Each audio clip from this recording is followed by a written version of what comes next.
पिछले एपिसोड में आपने देखा कि ऐश वर्सेस पोकेमॉन मास्टर की बैटल कंटिन्यू होती है, जहां पर ऐश के 3 पोकेमॉन्स हार चुके थे।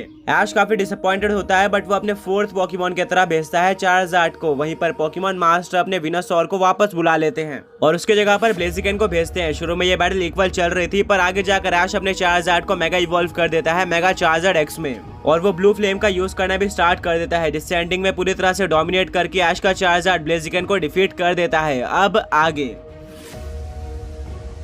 पोकेमॉन मास्टर ब्लेजिकन को पोकेबॉल के अंदर वापस बुलाते हैं, बट वो अभी भी कूल लग रहे थे। पोकेमॉन मास्टर बोलते हैं कि ऐश, मानना पड़ेगा तुम्हारा चार्जार्ड एक काफी स्ट्रॉन्ग पोकेमॉन है। मैंने आज तक इतना स्ट्रॉन्ग चार्जार्ड नहीं देखा है, पर अभी भी मेरे पास 3 पोकेमॉन्स बचे हुए हैं। देखते हैं कि तुम उसको कैसे काउंटर करते हो। पोकेमॉन मास्टर अपने 4th पोकेबॉल को बाहर निकालते हैं। कमेंटेटर बोलता है कि आज तक कोई भी पोकेमॉन ट्रेनर पोकेमॉन मास्टर के 4 से ज्यादा पोकेमॉन डिफीट नहीं कर पाया है, बट ये बैटल पूरी तरह से नेक टू नेक और काफी इंटेंस हो चुकी है। यहाँ पर दोनों ही ट्रेनर्स की आधी टीम यानी कि 3 पोकेमॉन्स हार चुके हैं। ये बैटल पूरी तरह से बैलेंस्ड है। क्या ऐश वो सबसे पहला पोकेमॉन ट्रेनर बनेगा जो कि पोकेमॉन मास्टर के 4 से ज्यादा पोकेमॉन्स को डिफीट करेगा? चलो देखते हैं। ब्रॉक बोलता है कि मुझे ऐसी फीलिंग आ रही है कि पोकेमॉन मास्टर एक काफी ज्यादा स्ट्रॉन्ग कमबैक करने वाले हैं और ऐश को किसी तरह से इसको काउंटर करना होगा। पोकेमॉन मास्टर अपने 4थे पोकेबॉल को निकालते हैं और बोलते हैं कि अब सब कुछ तुम्हारे ऊपर है, जाओ म्यूटू। सभी लोग ये देखकर शॉक रह जाते हैं कि लिटरली पोकेमॉन मास्टर के पास भी एक म्यूटू है। कमेंटेटर बोलता है कि ये पोकेमॉन मास्टर बैटल के हिस्ट्री में सबसे पहली बार हुआ है जब दोनों ही ट्रेनर्स ने एक सेम पोकेमॉन का यूज किया है, या फिर पोकेमॉन मास्टर और अपोनेंट के टीम में एक सेम पोकेमॉन होगा। पोकेमॉन मास्टर बोलते हैं कि ऐश, मैं ये देखकर सरप्राइज हो गया था कि तुम्हारे पास एक शाइनी म्यूटू है, क्योंकि म्यूटू भी मेरे टीम का एक काफी ज्यादा मेन पार्ट है। इस बैटल पे काफी कुछ डिपेंड करने वाला है। देखते हैं कि तुम और तुम्हारा चार्जार्ड मेरे म्यूटू को कैसे काउंटर करते हो। बैटल स्टार्ट होने वाली होती है, पर तभी पोकेमॉन मास्टर अपना 3rd फेनोमेना यूज कर लेते हैं। वो अपने मेगा रिंग को बाहर निकालते हैं और बोलते हैं म्यूटू मेगा इवॉल्व। इससे म्यूटू मेगा इवॉल्व हो जाता है मेगा म्यूटू वाई में, यानी कि अब ये बैटल मेगा म्यूटू वाई और मेगा चार्जार्ड एक्स के बीच में थी, जो कि काफी ज्यादा औसम बैटल होने वाली थी। पर तभी अचानक से ऐश चार्जार्ड को पोकेबॉल के अंदर वापस ले लेता है और बोलता है चार्जार्ड बहुत हुआ, अब कुछ देर के लिए रेस्ट करो। यानी कि ऐश अपने पोकेमॉन को चेंज कर रहा था, वो दूसरे पोकेबॉल को निकालता है। वो पोकेबॉल को देखकर बोलता है कि हो सकता है कि मैंने तुम्हें यूज करने में जल्दी कर दी हो, बट अब सब कुछ तुम पर डिपेंड करता है। मुझे तुम्हारे ऊपर पूरा भरोसा है, जाओ आरसीएस। आरसीएस बैटलफील्ड में आ जाता है, जिसको देखकर सभी लोग पूरी तरह से शॉक रह जाते हैं। पोकेमॉन मास्टर बोलते हैं क्या ऐश, तुम्हारे पास एक आरसीएस है जो कि पोकेमॉन वर्ल्ड का गॉड है। ये बैटल काफी ज्यादा चैलेंजिंग होने वाली है। कमेंटेटर भी पूरी तरह से इसको देखकर शॉक रह जाता है। वो बोलता है कि अब ये बैटल पोकेमॉन वर्ल्ड के 2 सबसे स्ट्रॉन्ग पोकेमॉन्स में होने वाली है। एक तरफ है पोकेमॉन वर्ल्ड का गॉड यानी कि मिथिकल पोकेमॉन आरसीएस, वहीं पर दूसरी तरफ है पोकेमॉन वर्ल्ड का one of the strongest legendary Pokemon mega Mewtwo Y. देखते हैं कि इनमें से कौन जीतने वाला है। मिचेल, मैथ्यू सभी लोग काफी टेंस होते हैं, क्योंकि उन्होंने इससे ज्यादा इंटेंस मैचअप या फिर बैटल नहीं देखी थी, जहां पर आरसीएस और मेगा म्यूटू वाई जैसे 2 स्ट्रॉन्ग पोकेमॉन आमने सामने हो। पोकेमॉन मास्टर बोलते हैं कि यार सच बताओ तो मुझे सबसे पहली बार कोई चैलेंजिंग बैटल करने को मिल रही है। आज तक मैंने जितनी भी बैटल करी है वो सारी के सारी वन साइडेड थी। मुझे अपनी पूरी पोकेमॉन टीम का यूज करने की जरूरत नहीं पड़ी है, बट मैं तुम्हारी पावर को देखकर पूरी तरह से शॉक रह चुका हूँ। मुझे अंदाजा नहीं था कि तुम इतने स्ट्रॉन्ग होने वाले हो, बट मैं खुश हूँ कि मैंने तुम्हें चुना मेरे से बैटल करने के लिए। तुम one of the strongest trainer हो पोकेमॉन वर्ल्ड के, बट हाँ सबसे स्ट्रॉन्ग पोकेमॉन ट्रेनर नहीं, क्योंकि वो मैं ही हूँ और वो मैं प्रूफ करने वाला हूँ इस बैटल में। ऐश बोलता है देखते हैं, और बैटल स्टार्ट हो जाती है। बैटल के स्टार्ट में दोनों ही पोकेमॉन यानी कि मेगा म्यूटू वाई और आरसीएस यूज करते हैं हाइपर बीम अटैक का। दोनों अटैक आपस में टकरा जाते हैं और किसी भी पोकेमॉन को डैमेज नहीं पड़ता है। इसके बाद आरसीएस काफी तेजी से मूव करके यूज करता है एक्सट्रीम स्पीड अटैक का, जिससे म्यूटू को डैमेज पड़ता है।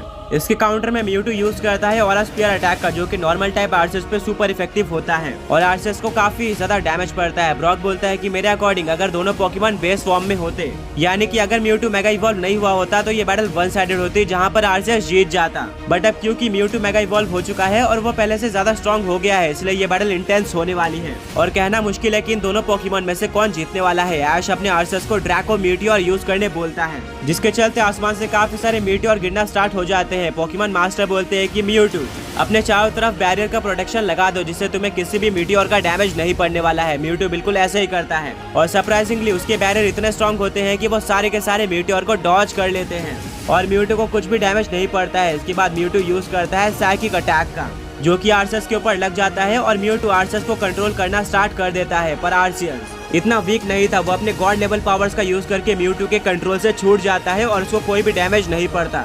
इसके बाद मेगा म्यूटू वाई यूज करता है ब्लिज़ार्ड अटैक का, जिससे काफी सारी बर्फ आर्सेस के ऊपर गिरना स्टार्ट हो जाती है। बट आर्सेस अपने पावर्स का यूज करके अपने पास एक प्रोटेक्टिव लेयर बना लेता है, जिससे उसको कोई भी डैमेज नहीं पड़ता है। पर तभी पोकेमॉन मास्टर एक काफी इंटरेस्टिंग मूव लेते हैं। वो अपने मेगा म्यूटू वाई को पोकेबॉल के अंदर वापस ले लेते हैं और उसके जगह पर मेगा वीनोसॉर को बैटल के अंदर भेज देते हैं, यानी कि अब ये बैटल आर्सेस और मेगा वीनोसॉर में थी। सभी लोग इसको देखकर शॉक रह जाते हैं। मिस्टी बोलती है कि मुझे पोकेमॉन मास्टर का ये मूव बिल्कुल भी समझ में नहीं आया। मेगा म्यूटू वाई आर्सेस को अच्छी टक्कर दे रहा था और वही एकलौता पोकेमॉन है जो कि आर्सेस को डिफीट कर सकता है। मुझे नहीं लगता कि मेगा वीनोसॉर आर्सेस जैसे स्ट्रॉन्ग गॉड लेवल पोकेमॉन को डिफीट कर सकता है, तो उन्होंने इसको बैटल में क्यों भेजा। ब्रॉक बोलता है कि जैसा कि मैंने पहले भी कहा है, हम पोकेमॉन मास्टर के स्ट्रैटेजी को डाउट नहीं कर सकते हैं। वो हमसे ज्यादा एक्सपीरियंस्ड है। बैटल कंटिन्यू होती है और पोकेमॉन मास्टर अपने वीनोसॉर को सनी डे अटैक यूज करने बोलते हैं, जिससे दोबारा से काफी तेज धूप निकल आती है। इसके बाद वीनोसॉर यूज करता है सोलर बीम अटैक का और वो बिना चार्ज के इस अटैक का यूज कर देता है। वहीं पर दूसरी तरफ से आर्सेस हाइपर बीम अटैक का यूज करता है। दोनों अटैक टकरा जाते हैं और यहाँ पर हाइपर बीम ज्यादा पावरफुल होती है, जिससे वीनोसॉर को डैमेज पड़ता है।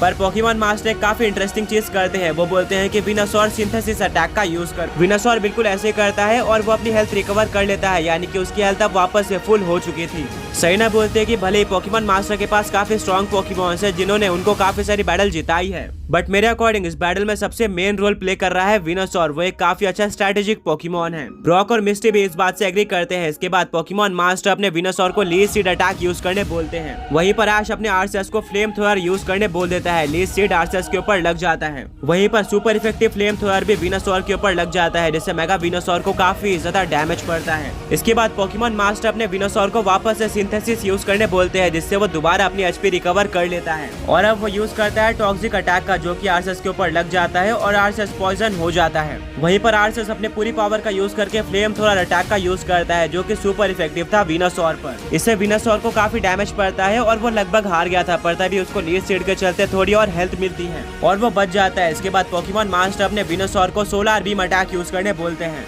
वहीं पर दोबारा ऐश का आर्सेस यूज करता है हाइपर बीम अटैक का। दोनों अटैक टकरा जाते हैं और बिल्कुल पिछले बार की तरह हाइपर बीम अटैक ज्यादा पावरफुल साबित होता है, जिसके चलते वो सोलर बीम को ओवरपावर करते हुए वीनोसॉर के ऊपर लग जाता है और इससे वीनोसॉर को डैमेज पड़ता है, जिससे फाइनली वीनोसॉर बैटल हार जाता है, यानी कि आर्सेस ने ये बैटल जीत ली थी। ऐश काफी खुश होता है क्योंकि उसने फाइनली बैटल में लीड ले ली थी, बट वहीं पर पोकेमॉन मास्टर भी खुश होते हैं, जो कि सबको वियर्ड लगता है। मिस्टी बोलते हैं कि पोकेमॉन मास्टर हारने के बाद भी खुश है, ये तो अजीब लग रहा है। पोकेमॉन मास्टर अपने वीनोसॉर को पोकेबॉल के अंदर वापस ले लेते हैं और बोलते हैं कि मैंने जिस काम के लिए तुमको टीम में रखा था वो काम तुमने बहुत ही ज्यादा अच्छे तरीके से कर लिया है, अब अच्छे से रेस्ट लो।